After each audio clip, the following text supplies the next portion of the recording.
Citigroup, one of the biggest institutional investors in Nio, has reduced its stake in the company. During the second quarter of 2025, Citigroup trimmed its holdings by about 6.5%. This means they sold nearly 476,000 shares, leaving them with around 6.83 million shares in total. The value of their position dropped to $23.4 million by the end of the quarter, which is about 16% less than it was at the end of March. This move comes just after Citigroup had significantly increased its position in Nio during the first quarter of the year.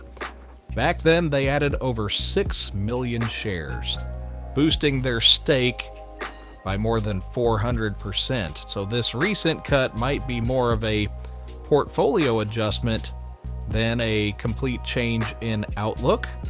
Citigroup also changed its option strategy. They kept their call options, which are bets that the stock will go up the same, but they cut their put options, bets that the stock will go down by almost 60%. That could mean they're slightly more optimistic or just reducing their overall exposure to the stock. Institutional ownership in Nio overall has been falling. Back in mid-2022, institutions held nearly 600 million shares. Now that number has dropped to around 220 million. That's a sharp decline in interest from large investors. Another firm, SG America's Securities, also reduced its Nio holdings by about 14.5% in the second quarter, which shows this trend isn't just limited to Citigroup. On the business side, Nio reported 6,100 insurance registrations last week. Its Onvo brand contributed 3,200 of those, while its more affordable Firefly brand registered 684 units, a 12% drop from the previous week. So while Nio is still active in the market, growth is mixed across its different product lines. Now, what should investors take from this?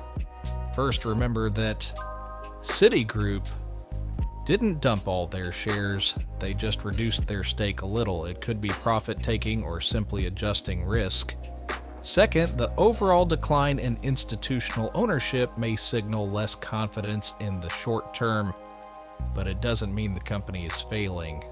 Third, Nio is still delivering vehicles and expanding its lineup, which shows they're still in the game. Finally, if you're a casual investor, it's a good time to review your exposure, weigh the risks, and make decisions based on your long-term goals. If you still believe in the company, despite institutions trimming their positions, holding for the long term could still make sense for your situation. Thanks for listening. If you found this update useful, consider subscribing for more market insights. Stay informed and invest smart.